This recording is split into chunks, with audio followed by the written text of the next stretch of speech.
Good morning all of you. How are you all? Today I am going to start next video or next chapter 5 of class 8. Chapter का heading है combustion and flame, यानी कि combustion यानी जलना, ये process का नाम है जिसमें कोई भी सब्सटेंस जलता है, और फ्लेम यानी कि जो ज्वाला होता है जो आपको विजिबल होता है, दिखाई देता है वो। तो स्टार्ट करते हैं। Have you ever wondered Y a candle Burns with A lighted match stick is brought near it? क्या आपने कभी सोचा है कभी इसके बारे में सोच के हैरानी हुई है कि आप जब कैंडल जलाते हो तो उसके पहले आपको क्या करना पड़ता है? माचिस जला के उसके पास लाना पड़ता है, तभी वो जलता है। ऐसा क्यों? What burns in the candle? क्या जलता है कैंडल में? द विक यानी कि जो बत्ती होता है उसका जो धागा होता है उससे प्रेजेंट, उसको विक बोलते हैं। और वैक्स यानी मोम, या विक जलता है या फिर वैक्स जलता है या फिर दोनों ही जलता है। Can the wax of the candle burn without the wick? क्या जो मोम है वो ऐसे ही जल सकता है बिना वो धागे के जो बीच में रहता है विक के? A thin wooden stick Burns easily, यानी कि एक पतला लकड़ी का जो स्टिक होता है वो आसानी से जल जाता है। Whereas a thick log of wood, यानी कि एक बड़ा सा टुकड़ा जो पीस होता है वो वुड का, लकड़ी का, वो जल्दी नहीं जलता। डजेंट कैच फायर ईजली, वही बात है। Coal doesn't burn with a flame, कोयला में फ्लेम नहीं होता, वो क्या होता है? सुलगता है, वो जलता नहीं है, फ्लेम नहीं होता उसमें। बट बिकम्स रेड हॉट, जब वो क्या होता है? एकदम लाल दिखने लगता है। एंड गिव्स हीट, और तब हमें हीट देता है। एंड लाइट बोथ, और थोड़ा थोड़ा रोशनी भी देता है, लाइट। ठीक है। A magnesium ribbon burns with a very bright white light, यानी कि मैग्नीशियम रिबन इससे पहले वाले चैप्टर में आपने पढ़ा था। ठीक है। तो वो क्या होता है? वाइट लाइट से जलता है, ब्राइट वाइट लाइट, यानी काफ़ी उसका तेज़ रोशनी होता है। जबकि एलपीजी, लिक्विफाइड पेट्रोलियम गैस, जो आपके सिलेंडर में इस्तेमाल होता है, वो क्या होता है? ब्लू फ्लेम होता है, उसका जो ज्वाला होता है वो किस कलर का होता है? ब्लू। आपने ऑब्वियस से बात है, देखा ही होगा। तो in this chapter you will study the process of burning. आप इस चैप्टर में क्या प्रोसेस ऑफ बर्निंग यानी जलने का प्रोसेस पढ़ोगे। The kind of flame, flame का जो प्रकार है, फ्लेम का प्रकार कैसा होगा? ज़्यादा होगा, कम होगा, किस कलर का होगा वो? प्रोड्यूस ड्यूरिंग बर्निंग, जो बर्निंग में जलने के क्रम में जो बनता है। And the role of different kinds of fuel in the process of burning. और हम फ्यूल यानी ईंधन के बारे में पढ़ेंगे। तो ईंधन क्या हो सकता है? तो यहाँ आप देख ही रहे हो, पेट्रोल है, कोल है, फिर आपका एलपीजी हो गया, लकड़ी हो गया, ये सब क्या है? ये सब फ्यूल है, यानी कि ईंधन है जो जल के हमें क्या देता है? हीट एंड लाइट देता है। Fuels are used in day to day life, यानी हमारे रोज़मर्रा की ज़िंदगी में ये इस्तेमाल होता है। किस लिए? फॉर वेरियस एक्टिविटी, जैसे कुकिंग के लिए, रनिंग ऑटोमोबाइल यानी कि गाड़ी के लिए, फैक्ट्री में इस्तेमाल होता है, और फॉर मेनी अदर पर्पस यानी और भी बहुत सारे चीज़ों के लिए इस्तेमाल होता है। कॉमनली यूज फ्यूल्स यानी ईंधन क्या है? Coal, wood, petrol, LPG, diesel and CNG. Compressed natural gas, ठीक है, ये गैस होता है। In rural areas cow dung cakes are also use as fuel. Cow dung cake यानी कि वो जो गाय के गोबर से जो बनाया जाता है उसको जला के जिस पे खाना बनता है गाँव में, वो। तो अब हम लोग को देखना है कंबशन यानी कि वही जलने का process. Combustion is the process of burning of substance, जो मैं अभी बोल ही रही थी, वो जलने का process in the presence of oxygen. ये भी आप जानते हो कि कोई भी सब्सटेंस ऑक्सीजन के प्रेजेंस में ही जलता है। During the process of burning heat and light are evolve मतलब निकलना। तो ये ऑब्वियस सी बात है, जब कोई सब्सटेंस, कोई चीज़ जलेगा तो उसमें से हीट यानी गर्मी तो होगा, और साथ ही साथ लाइट भी देगा। जैसे एग्जांपल में charcoal burns in air to give carbon dioxide and heat. तो चारकोल यानी कोयला का ही एक रूप है, मतलब कि कार्बन का रूप है, सॉरी। तो अगर आप उसको जलाओगे ऑक्सीजन के साथ तो क्या होगा? कार्बन डाइऑक्साइड बनेगा और हमें हीट देगा। तो यहाँ देखते हैं साइड में, do you know carbonaceous fuels undergo incomplete combustion, यानी कि जो कार्बन वाला फ्यूल होता है जिसमें कार्बन प्रेजेंट होता है, कार्बोनेसियस फ्यूल, अंडरगो इनकम्प्लीट यानी कि पूरा जल नहीं जलता है, वो आधा अधूरा जल रहा है। ठीक है। आधा अधूरा जलने का क्या रीज़न है? Insufficient amount of air of oxygen, यानी कि उसको सही से हवा नहीं मिल रही है, यानी कि उसको कम ऑक्सीजन मिल रहा है। पूरे तरीके से ऑक्सीजन मिलेगा तो पूरा जल जाएगा, कम ऑक्सीजन मिलेगा तो सही से नहीं जलेगा। अगर सही से नहीं जला तो ये क्या बनाएगा? Carbon monoxide gas. Carbon monoxide का फॉर्मूला CO होता है। मोनो मतलब होता है सिंगल, ऑक्साइड का टर्म आता है ऑक्सीजन के लिए, यानी सिंगल है। कार्बन डाइऑक्साइड, डाई का मतलब होता है टू, तो यहाँ CO2 लिखते हैं हम लोग। मोनो है, मोनो मतलब सिंगल यानी CO।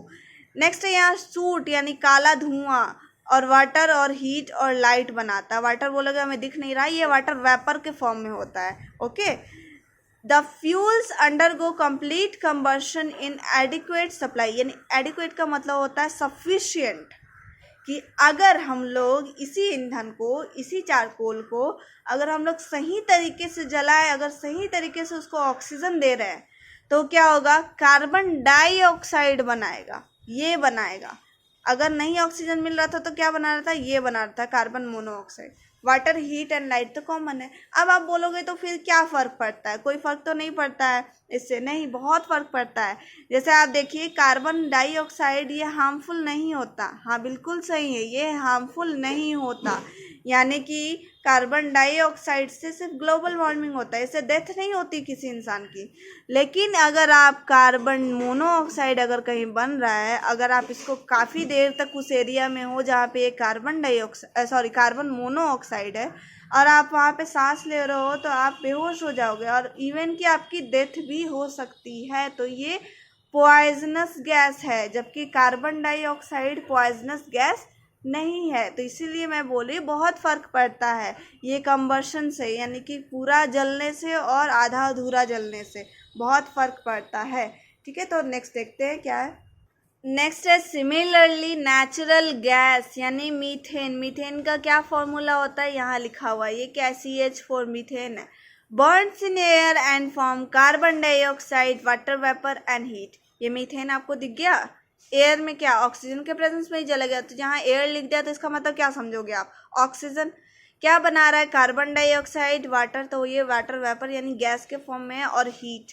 ठीक है, when a magnesium ribbon is burned in air, जब मैग्नीशियम रिबन को जलाया जाता है, it give off a bright white light, जैसे यहाँ है, तेज रोशनी देगा, वाइट रोशनी देगा, in the form of white glow, जो उजला चमकता है। ठीक है, ग्लो मतलब चमकना, and produces a white powder of magnesium oxide. जैसे आप पेपर जलाओगे तो बाद में राख बच जाता है, ऐश बच जाता है, वैसे इसमें भी राख बचेगा, उसको क्या बोलेंगे, मैग्नीशियम ऑक्साइड। तो ये आपको इससे पहले वाले चैप्टर में ही आपने पढ़ा था, Mg और ऑक्सीजन, यानी कि ये क्या है, मेटल है, ऑक्सीजन के साथ कंबाइन करेगा तो ये क्या बनाएगा, मैग्नीशियम ऑक्साइड। आपको याद होगा मेटल का ऑक्साइड बनाता है। नेक्स्ट है इन द अबव रिएक्शन, यानी ऊपर के जो रिएक्शन है, ये जो रिएक्शन हुआ, रिएक्शन क्या, chemical reaction, the substances that undergo combustion, यानी कि वैसा सब्सटेंस जो कंबशन हो रहा है, जिसका कंबशन हो रहा है, यानी कि जो जल रहा है, आर कॉल्ड कंबस्टिबल सब्सटेंसेस, यानी कि इसको जलने वाला सब्सटेंस कहा जाएगा। और फ्यूल्स यानी कि ईंधन भी बोला जाता है, दोनों बात एक ही है, क्योंकि फ्यूल मतलब फ्यूल भी तो जलता है।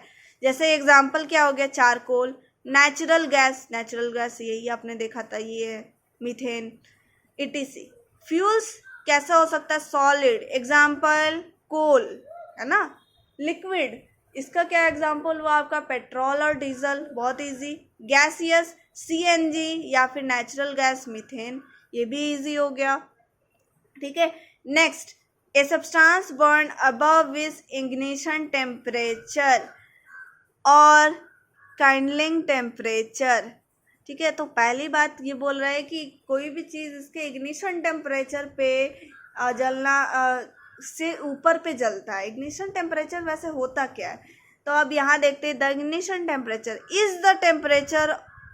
Is the temperature at or above which substance starts burning.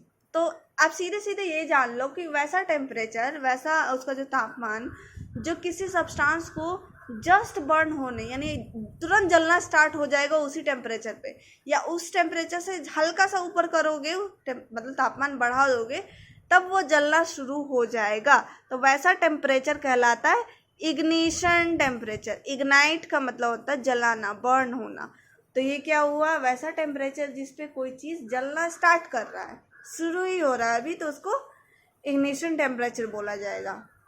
Average substance has a definite ignition temperature, यानी सारे सब्सटेंस का एक डिफिनिट यानी निश्चित होता है ये ignition temperature, which may be as low as 35, यानी कि ये सबसे नीचे कम भी हो सकता है 35 डिग्री सेल्सियस, जो कि वाइट फॉस्फोरस के लिए होता है।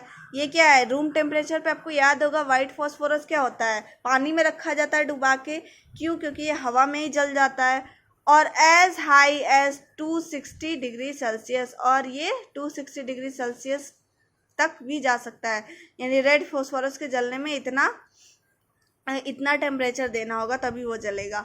Since the ignition temperature of white phosphorus is low, it catches fire on even slight heating, ये हल्का सा गर्म होने पे भी जल्दी जल जाएगा। और गर्मी के दिन में तो उसको वो थोड़ा गर्म करने का भी ज़रूरत नहीं है, क्योंकि वो तो उसका टेम्परेचर रूम टेम्परेचर ही 35 से ऊपर हो जाता है। It is stores immersed in water, मैंने अभी कुछ देर पहले बोला था इसे पानी में डुबा के रखा जाता है, इससे पहले वाले चैप्टर में भी आपने पढ़ा था। रेड फॉस्फोरस क्या है, may be stored in ordinary bottle, आप कोई भी बॉटल, ऑर्डिनरी मतलब सामान्य बॉटल में रख सकते हो, क्योंकि क्या कभी भी आपका टेम्परेचर 260 तो नहीं जाएगा ना जब तक कि आप उसको गर्म ना करो, ठीक है। तो इसलिए इसको कोई टेंशन नहीं है रखने में, टेंशन किसको, वाइट फॉस्फोरस, क्योंकि ये हवा में ही आग लग जाएगी अपने आप, अगर उसको 35 जैसे ही मिलेगा गर्मी के मौसम में। ठंडी में तो कम हो जाता है, खैर ठंडी में कोई दिक्कत नहीं है। नेक्स्ट होगा आपको क्या क्या चीज़ ज़रूरी है, कंडीशन, यानी कि क्या क्या कंडीशन रहेगा तभी वो सब्सटेंस जलेगा, तो वो कंडीशन हम लोग नेक्स्ट वीडियो में पढ़ेंगे। फिलहाल के लिए इतना ही तक।